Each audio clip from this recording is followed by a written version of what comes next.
What's going on with Michigan's coaching search? We'll get into where things stand with all of it right here on this episode of Locked On Wolverines. You are Locked On Wolverines, your daily podcast on the Michigan Wolverines, part of the Locked On Podcast Network, your team every day. Happy Monday. We are back in doing it. Locked On Wolverines podcast, part of the Locked On Podcast Network now. The number one sports podcast network. I'm your man on the ground, Isaiah Hole, publisher of Wolverines Wire through USA Today Sports Media Group. Thank you to all of our everydayers who watch or listen to the show every single day. Also, big thank you for making us your first listen. For the first segment, we'll start in with the latest on the coaching search, what happened over the weekend, where things stand. Then we'll broaden it a bit, discuss the ramifications as well as the timeline. Finally, could it be Biff Poggi? We spoke to him today. We'll talk about that and other candidates. We'll do that kind of throughout as well. But obviously, that's just where we stand. We're getting into all things Michigan coaching search. So Alabama obviously won on Friday. And I woke up to a bunch of people freaking out, of course. Kenny Dillingham, my preferred choice, re-signing with Arizona State. So what was I hearing as far as that's concerned? Now, I do want to be clear here. We are, while I've made it evident that there are things that I know beforehand and there's things that I react to. We are not a breaking news show. We tend to be more of it's just a discussion show essentially. But in this case, we do have some info that we do get from time to time. I'm not going to pretend like I'm like the quintessential insider. I want to preface with that. There are times where I am an insider. The Connor Stallions of it all, the Bryce Underwood recruitment, to some degree, a little bit of this coaching search, but like ultimately, we'll get into like kind of where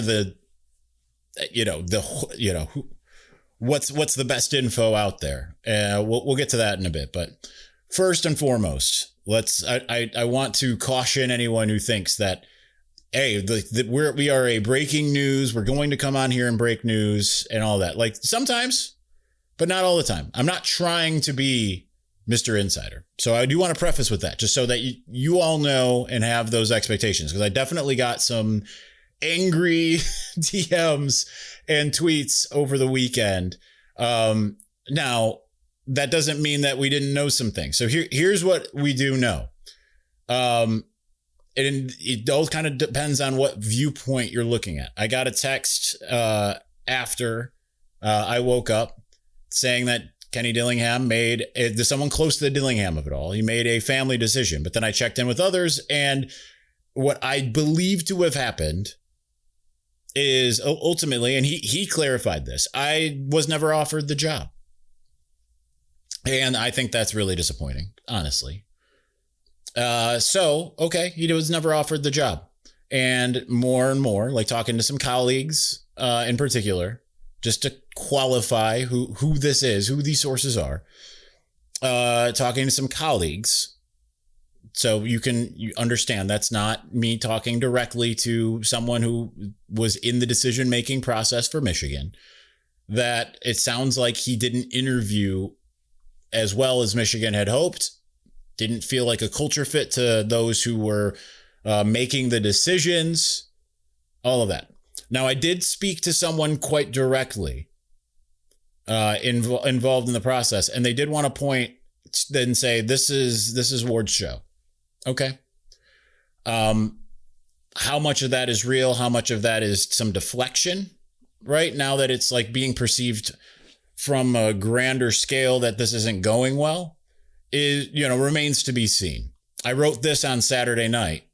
All's well that ends well, right? So you can sit and say, okay, this isn't going well. Well, it wasn't going well for Penn State. And that was very public that it wasn't going well. They were legitimately striking out on candidates that they wanted, that they were offering.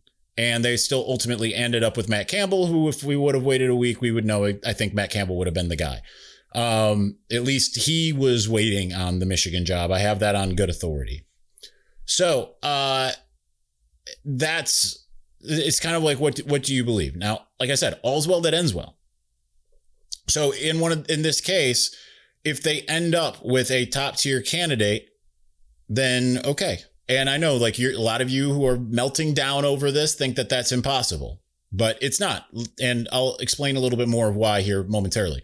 But you had Kalen DeBoer, who won his game, extended his season.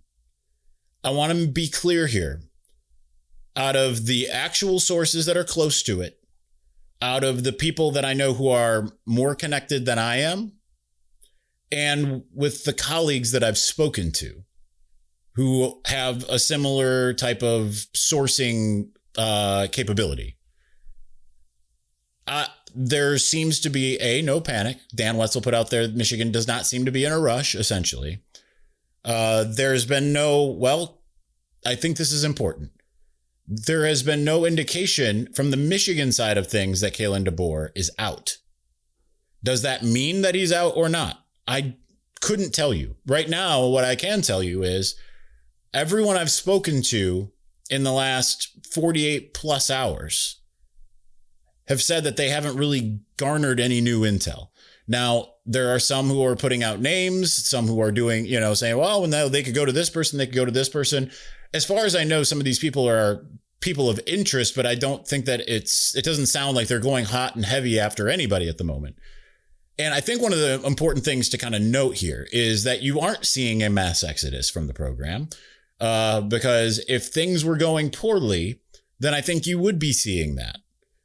Whether it's the signees or those who are, currently on the team, they could say, all right, does it really matter if I play in the Citrus Bowl, if I play against Texas? Let's look out for number one here, and let's just start the process of finding something else. Right now, Michigan's keeping the band together. That's a good sign. Now, do I think someone's in place? I don't know. I don't. And if it would be someone, it would probably be Kalen DeBoer. Despite a lot of the national belief that he is out. It does not appear that Michigan believes that he is out at this juncture. It does not appear that way based off of the conversations that I've had. Okay. So again, I want to make sure that it's clear that I'm not saying, oh yeah, Kalen DeBoer is in or anything like that, or he is out. It does not appear that he is out. So I think that is worth noting. And Michigan does not seem panicked. Michigan does not seem, despite maybe a little bit of distancing from some of the powers that be from Warde Manuel, it does not really. And even then, some of the messages that I've exchanged have not seemed like it's him. He's ruining it, right? Like it's just been like, hey, he's the one that's doing this. So, we're trusting that he'll get this done. It's been more of that tenor. Outside of like talking to some people inside the football building, it's still kind of a wait and see. Warde Manuel, supposedly, according to Biff Poggi today at the press conference we had, is Warde told the team he hopes to have a new head coach in place by the bowl game. I mistyped it and put bowl game, and that's been I'm rightfully getting slapped on Twitter. People are having fun with that, but it's I think that even that's a little bit semantics, right? Like by the bowl game, like what's the difference? Like, is there really a big semantical difference between January 1st and December 31st? Yes, the transfer portal opens on the 2nd. But if you aren't seeing a mass exodus and you're managing to keep everybody together, whether it's through NIL, whether it's through just buy-in, all that kind of stuff, there isn't as much of a rush to get everything done and buttoned up by the Citrus Bowl if you can manage it well. I don't know if they are or aren't managing it well, but I'm not going to make that decision until we see what ends up happening. And I'm just taking it and looking at it unemotionally. And I had someone that I blocked yesterday day before yesterday that was all upset. Listen, I'm just looking at this unemotionally. And, I preach fan patience and everything. I'm still preaching fan patience because you can follow certain reporting that makes it sound like it's a complete cluster. And, there's some others out there that are looking at it and saying, we don't really know anything. And they're people that I trust. And I believe that that's kind of where we're at. Michigan is not playing this out publicly as much as people might want. So once it all ends, then we can react to how it goes. Because like I said, I put this in my article on the last article I wrote. I think it was the Dan Wetzel tweet article about Michigan not seeming like it's in a rush. All is well that ends well.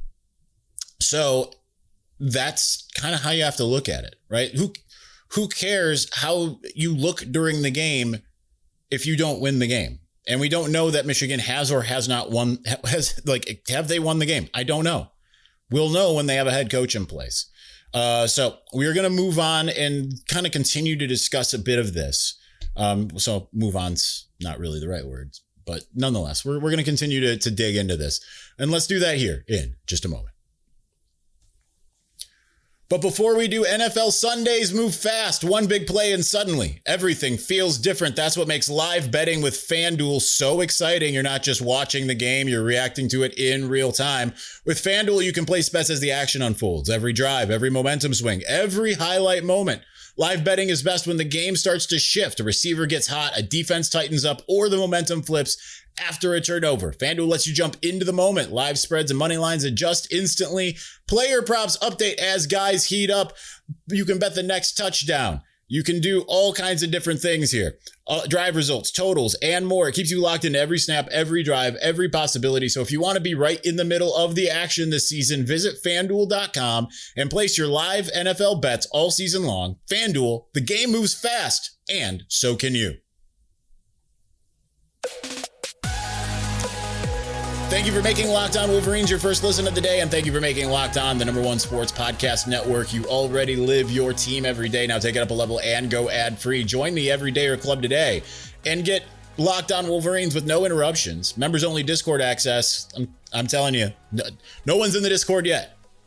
But I'm telling, if you want to know more, you want to know what I know, I'll tell you straight up in there. It's all for just $5 a month or $50 a year. Go to lockedonwolverines.supercast.com. Or check the link in the show notes to learn more.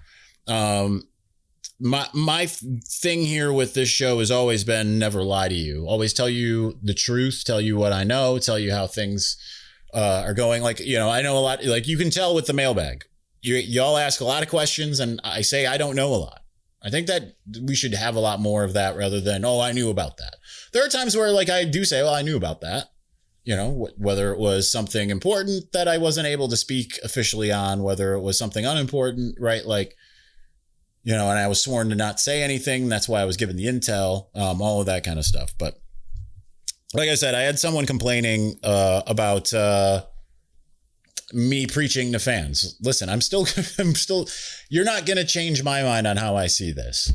And whether it's this coaching search, whether it's administrative, all of that kind of stuff. I will react to it when it's worth reacting to. The process, you know, like I said with the games, right? Like I look at myself as a liaison between whether it's the AD, the football department, or, you know, whatever. I will be forthcoming here. I do have a text out to Ward. He has not responded, which is not a usual thing, honestly. So we'll see if we ever get any responses or if he's just being like, all right, I've got intel. Like, because here's the thing. You can sit there and say what a cluster this is, but you don't know. And I can say that like with a great degree of certainty, even if it is a cluster, the people who are out there making it sound like it's a cluster actually don't know. They're just kind of reacting in the same type of headspace as a fan might. Because they aren't really talking to anybody in terms of like, there are people who do know things who have been talking to people, but now they seem to either be out of the loop or they have no new information.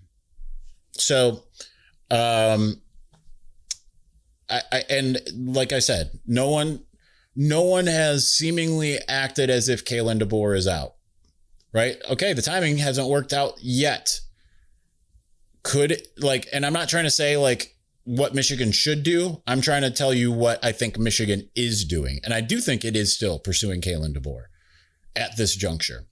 So we'll see if that ends up happening. Because, right, like you can complain and freak out all you want, melt down. You know, I'm not going to begrudge you that, right? Like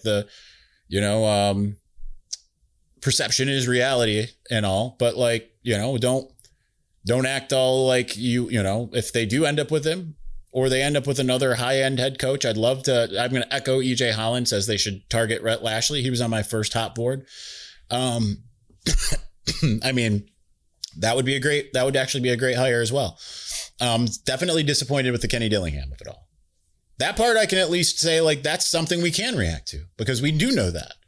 Now, whether it was Kenny's actions or decision or Michigan's, that's, it all kind of depends on your point of view. But he came out and said, that I was never offered. And Michigan's going to get someone incredible. He it's an incredible roster. It's an incredible opportunity. And someone's going to get that. Like, he had a lot of glowing words for Michigan. And if it is true that they didn't feel like it was a culture fit, I think that's short-sighted. That's just me, though.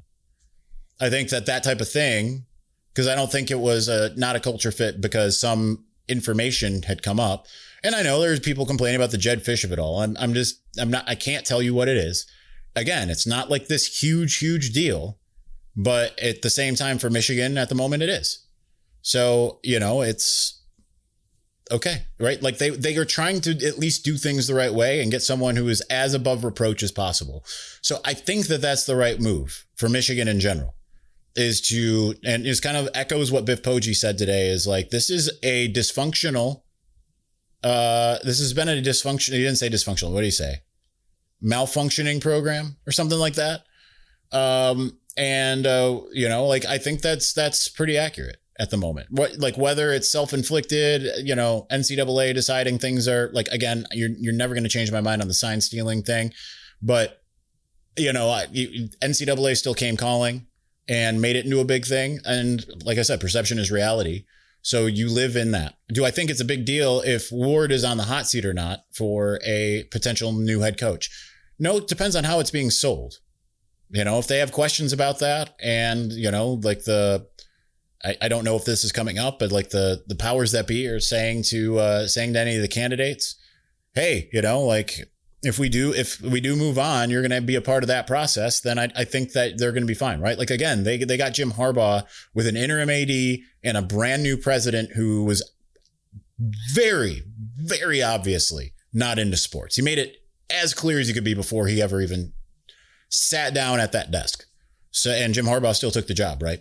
So I don't think it's as big of a deal as people want to make it into. For some, maybe it is, but I don't think in general it is, right? Like, they're going to get the contract. I think the football, whoever's leading football tends to have they're a bit high, right? Like, you think about Gordon Gee with Jim Tressel. I just hope that he doesn't fire me. That's kind of an accurate assessment when you talk about like a head coach that wins. And no head coach is coming in here being like, man, what if I don't win? Right? They're looking at this the same way that Nick Saban said on Friday night, where he said, like, this is a top 5 job. Dan Wolken, who I disagree with a lot on a lot of things, says that Michigan's a top 3 job.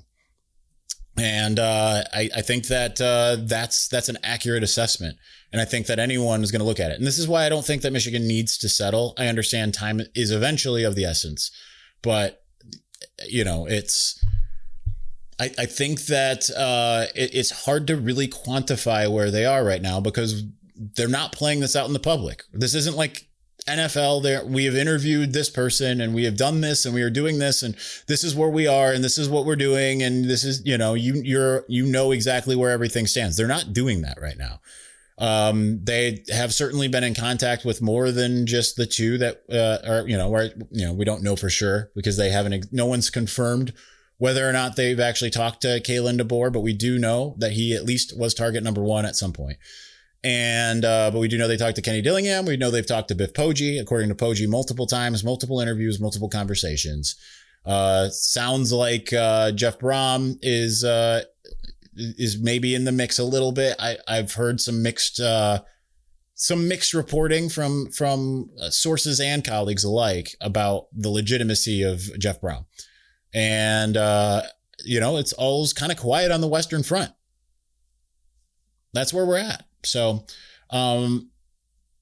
with that, I know that a lot of you want to be more in the know and you want me to come up and say, like, I know this and I know this. I'm telling you, like, I nor pretty much anyone out there knows anything at this point. And I think that the people are saying, oh, but we know I'm going to take an estimated guess, considering some of the people I've spoken to that aren't colleagues, that are more sources, that they don't actually know. They're essentially speculating, or they have agendas and or want to be seen as being clearly in the know. But I want to give kudos to both Josh Henschke over at Maize and Blue Review and Chris Ballas. I think they're doing an excellent job in very different ways, but they're both doing an excellent job over at On3 of covering this. So, yeah, I just want to make sure that they get some kudos here too, because again, I'm not digging as deep as those guys are. Might compare some notes with some colleagues across the Michigan media, but I think that they're both doing it an incredible job. So, do want to put that out there. All right. So could it be Piff Boji? What do I think is happening? Let's kind of get more to my reactive phase here, and let's do that here in just a moment.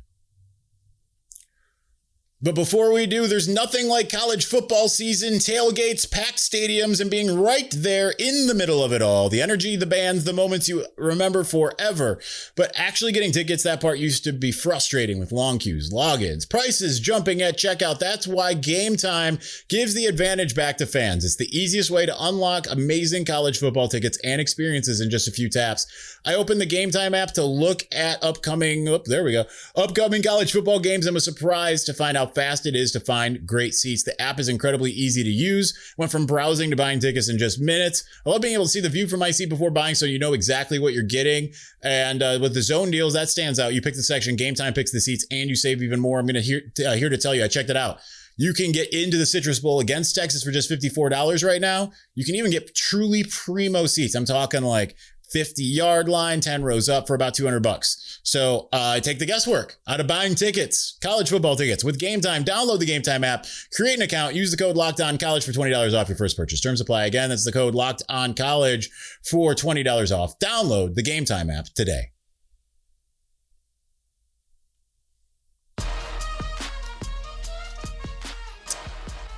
All right, so interesting stuff today from Biff Poggi, talking about the dysfunction of the program, asked about like being a college football head coach at Michigan. He's like, it's not about schematics. If you're that, you're like, you got to, like, college football's changed even from 2 years ago. 2 years ago, he was the head coach at Charlotte.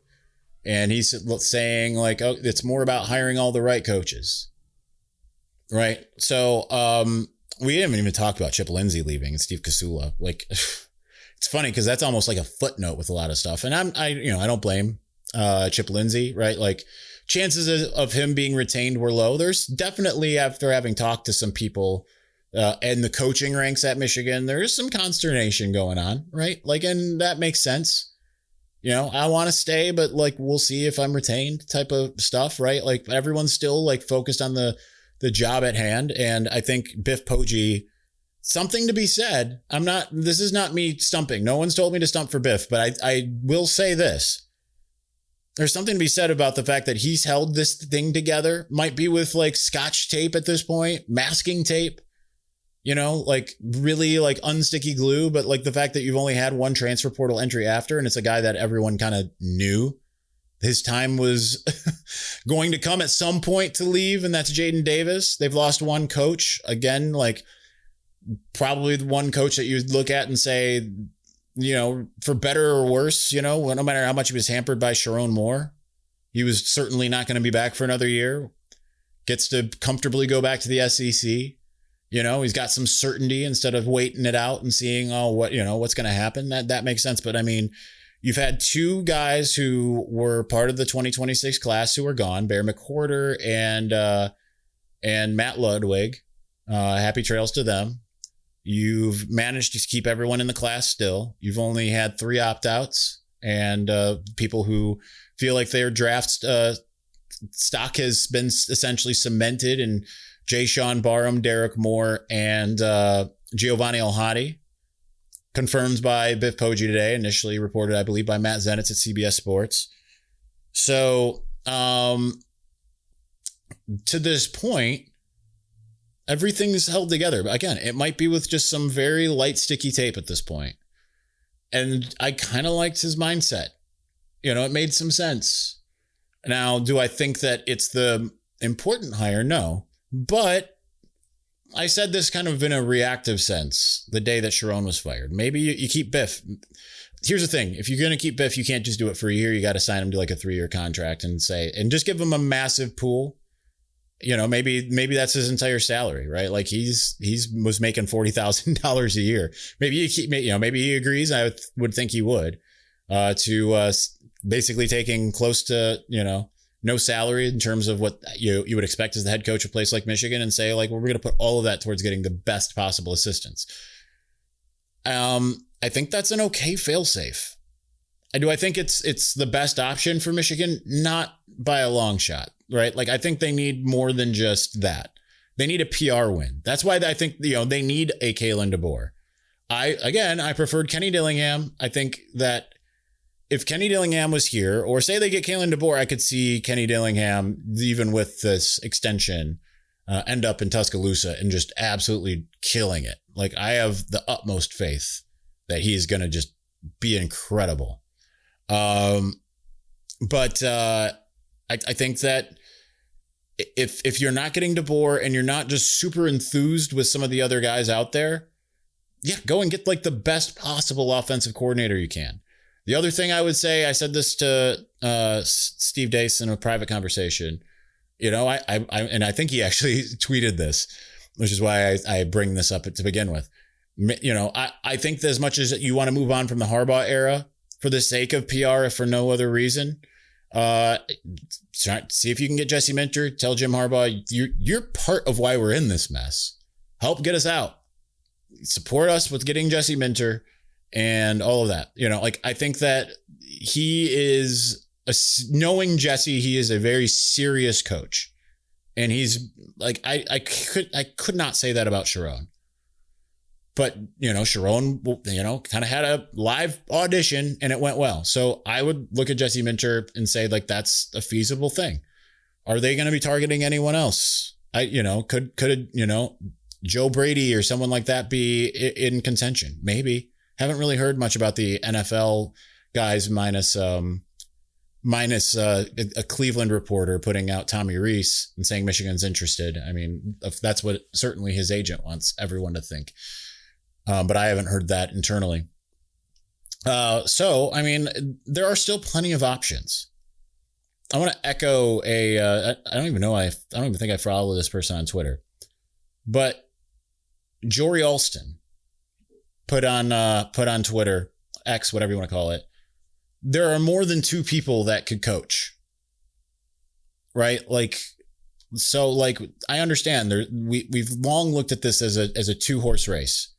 And for the most part, I think that has been an accurate depiction, even though it sounds like Dillingham, after speaking with Michigan, it didn't go as well.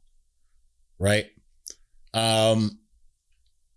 I just think that, that there are other options other than what we're solely looking at the moment. And could there be the best case scenario, by the way, if it's not Kalen DeBoer, or even if it is, right, is that Michigan operates in stealth and gets the job done rather than this playing out, giving other, whatever team anyone else is with the opportunity to counter all that stuff, do whatever it is, if when Kalen DeBoer signs, if he re-signs with Alabama, then okay, then you can have another element of your freak out.